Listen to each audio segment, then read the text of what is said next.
Welcome to Make Sylacauga Healthy Again. I'm your host, Dr. Jonathan Douglas. Today we're talking about something that Tara and I love very, very much and try to teach others to love very, very much. And I think it's one of the real core pieces of having a healthy community. So today we're going to talk about volunteerism and giving whatever you possibly can give to your community. We've talked about it before. We're going to talk about it again. If you have a goal in 2026, then in my opinion, one of the best goals you could possibly have. And if you want a New Year's resolution you can really stick with, what about finding some way to make this community better this year? Let's talk about that.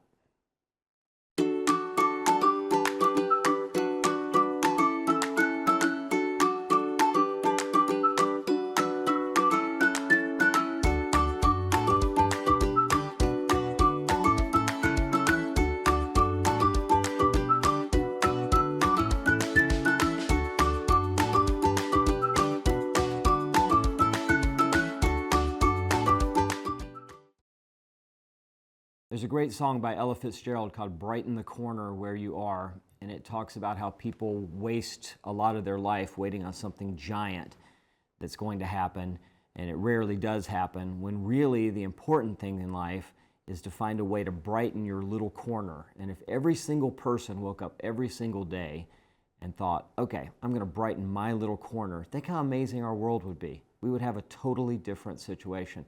And that opportunity is there. I'm telling you because I know a lot of people that do that, and they do it every day. And it's available to you, is what I'm saying. It's not something special. You don't have to be a special person. You just have to wake up with this goal in mind and try to figure out some way to brighten your little corner. And this community needs brightening. Every community needs brightening. So today we're going to talk about several opportunities I know of in town, and there are way more than that. And we're not talking about huge commitments of time. People always tell us, I'd love to volunteer, I just don't have the time. Well, Tara and I are about the busiest people on earth, and we find the time. So there is time out there if you make it a priority, but it could even be something as simple as getting on Facebook and, number one, maybe not posting something nasty. When you see something that could undermine a group that's trying hard to do something, that could be a very simple way to help the community. Second one is maybe you are on, like, say, Feral Dogs of Avondale Facebook, and you see that there's a dog that needs to be adopted. Maybe if you just share that, because your group is different than other people's groups, so maybe a friend of yours will see that and think, oh, I could adopt that dog, or I know somebody who could. So those are just very, very small ways to do it. But I've got a graphic, and I think it's quite sad, and this just shows volunteerism over the last 50 years. And so it's kind of interesting. The statistics from 77 to 87 were kind of sketchy, and then there was an actual rise in volunteerism in the early 2000s, and then it has dropped precipitously. And some of that's COVID, some of it was social media.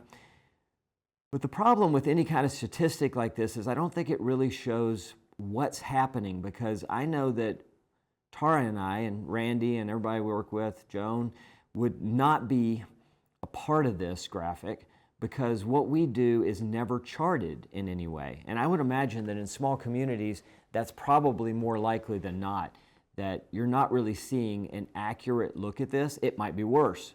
It might be better. I don't know. But I know that whenever we go out to pick up litter or go walk dogs or whatever else it is we do not sign in any way, and we certainly don't send any statistics to the government. So how they keep up with that, I don't know. But just overall, what we know is that communities like Civitan and Rotary and Kiwanis and garden clubs and those kind of things that used to be very, very popular are pretty much gone now. And if they're not gone, then they're being kept alive by people who have been there for a long time or maybe had family members that thought this was very important.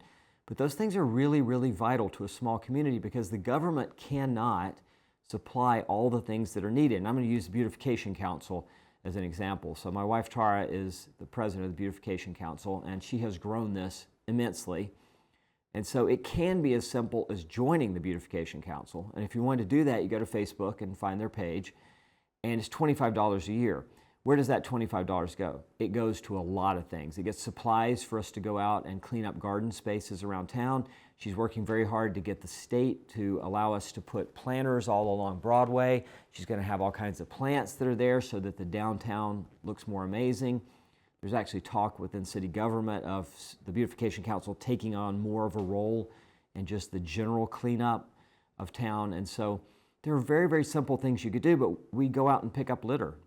And Randy is in charge of that most of the time, and we go out and pick up litter a lot. If you have an event that you love, let's say you go to a Food Truck Friday, which Parks and Rec does a great job of doing, or let's say the Marble Festival, any kind of event, and the Halloween was especially one, the next day you cannot imagine how much litter is out there. So maybe when you're at an event, you could think, you know what, I wonder what's happening tomorrow morning. Well, I can tell you what's happening tomorrow morning. The next day, the whole crew of us are out there picking up all that litter so that the town looks good. So those are just little opportunities, but you don't even need to find that. If you don't want to do something organized, maybe you just go out in your neighborhood once a week and you pick up litter and you make sure the storm drains are clean, or maybe you have a neighbor who has trouble cutting their grass and you go cut their grass or you blow their leaves. All those things are amazing opportunities, and every single time that happens, somebody sees it. And if somebody sees it, then they think, you know what, I might be able to do that. And if they start doing it, then we've brightened a bunch of corners, and it makes such a huge difference. And if you don't think kids pick up on this, you are wrong. My pickleball kids are very devoted to community service, and they come out whenever I ask. I get little girls up at 7 o'clock in the morning on a Saturday when they don't have to pick up litter. Kids love helping if you just show them and give them that kind of guidance. Now, another side of it that Tara and I love is helping with animals, and the animal shelter needs help walking dogs. Saturdays from 11 to 1 every Saturday, unless something's posted differently because of weather, they're out walking dogs, and those dogs need to get out of those pens or they lose their minds. So that's an opportunity. It takes very little time. If you have 30 minutes even, it would be amazing. Walk a few dogs. We really need fosters. Feral Dogs of Avondale Mills has an overwhelming amount of puppies that we manage and get to other states for rescues. We need people who are willing to foster puppies for a few weeks.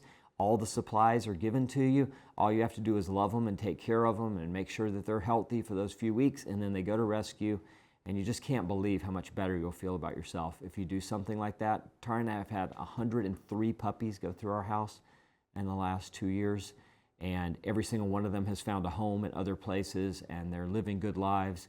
And that satisfaction is amazing. People say, oh, I wouldn't let the puppies go. I'd end up with a bunch of them. You won't, I promise. After you've had puppies for a little while, you do not want to have multiple puppies. The main message is if you have one goal in 2026, I would hope that you at least consider that goal to be, can I make the community better? And the simplest way is just not to post things on Facebook that are mean or hateful or stir up some kind of problem. If you just stop doing that, we'd be better off. But what if you just consider brightening your little corner, finding some way to give back a little more? There is stuff for kids to do.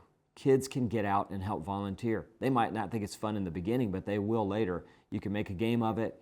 We play this game of finding whatever is the weirdest thing we can find during litter pickup. Kids love stuff like that. Kids like going and throwing rocks in a pond.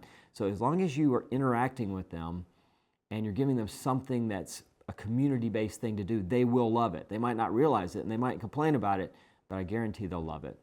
So please consider helping more in the community because it's definitely needed and the rates are dropping. Why don't we turn that around in Sylacauga and have everybody be a volunteer? It'd be amazing. We'll see you next time.